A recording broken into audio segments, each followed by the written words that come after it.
आज हम कक्षा 10वीं विषय इतिहास अध्याय 10 उपनिवेशों का खात्मा और शीत युद्ध पढ़ेंगे। ठीक है, तो जैसा कि आप सब जानते हैं कि भारत और पाकिस्तान में जो उपनिवेशी शासन था ना, उसका अंत हुआ 1947 में, है ना, समाप्त हुआ और ये दोनों देश स्वतंत्र राष्ट्र राज्य के रूप में स्थापित हुए। ठीक है, उपनिवेशी शासन है ना, उपनिवेशी शासन का अर्थ क्या होता है? जब कोई देश है दूसरे देश को, यह कहा जाए कि जब कोई शक्तिशाली देश है ना किसी कमजोर देश पर अपना आधिपत्य स्थापित कर लेता है ना, और वहाँ की राजनीतिक और आर्थिक सत्ता में मतलब वो खुद काबिज हो जाता है। ठीक है, उसका आर्थिक और राजनीतिक रूप से शोषण करता है और उस देश की शासन प्रणाली को अपने हाथों में ले लेता है। ठीक है, तो इसको हम उपनिवेशवाद के नाम से जानते हैं।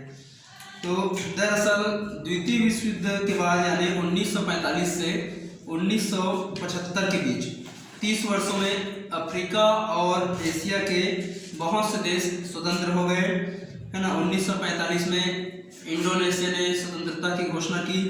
1947 में भारत और पाकिस्तान स्वतंत्र हो गए।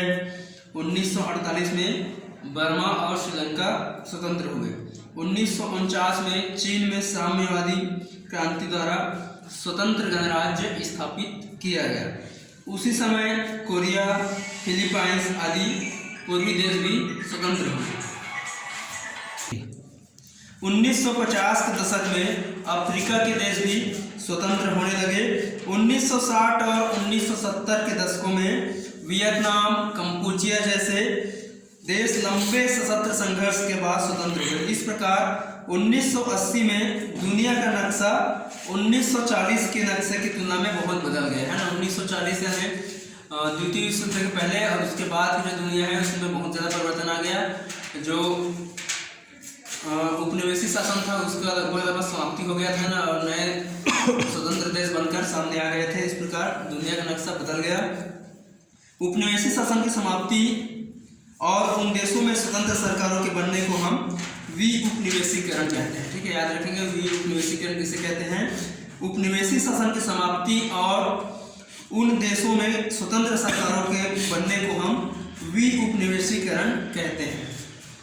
ठीक है, तो पिछली कक्षा में आपने पढ़ा था उपनिवेशों के बनने के बारे में पढ़ा था, है ना। तो आपको याद होगा कि उपनिवेशीकरण के कई पक्ष थे। पहला है राजनीतिक सत्ता, ब्रिटेन जैसे साम्राज्यवादी देशों के हाथों में थी, है ना।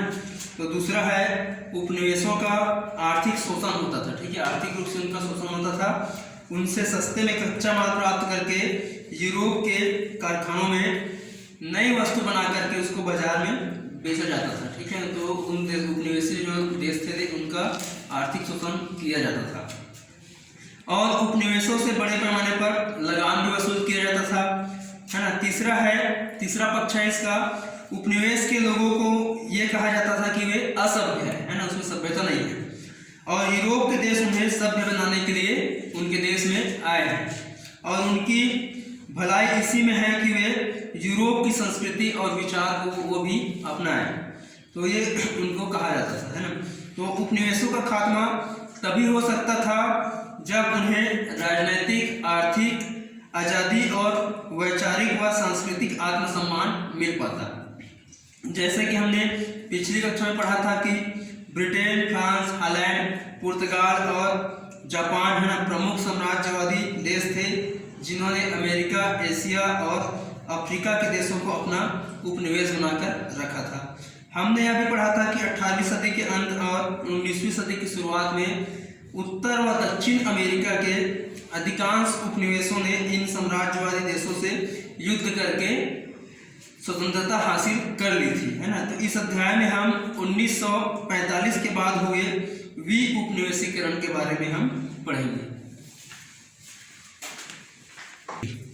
तो हम आगे स्टूडेंट पढ़ेंगे द्वितीय विश्व युद्ध के बाद अंतरराष्ट्रीय स्थिति के बारे में पढ़ेंगे, ना। मतलब द्वितीय विश्व युद्ध के बाद अंतरराष्ट्रीय स्थिति में क्या परिवर्तन हुआ इसके बारे में हम पढ़ेंगे।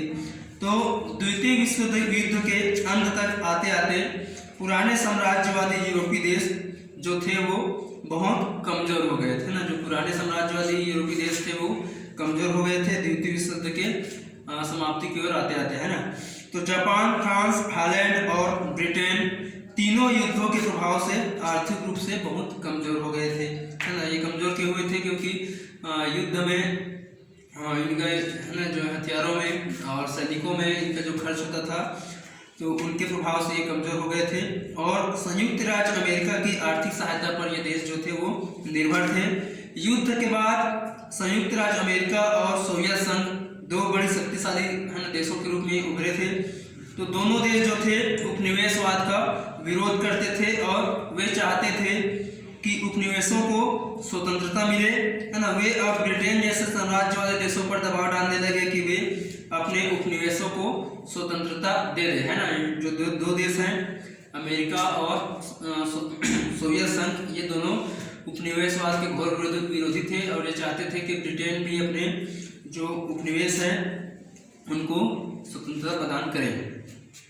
तो ठीक है डियर स्टूडेंट्स, आज का अध्याय यहीं पे समाप्त करते हैं। आगे के अध्याय आपको नेक्स्ट वीडियो में पढ़ाएंगे। Thank you.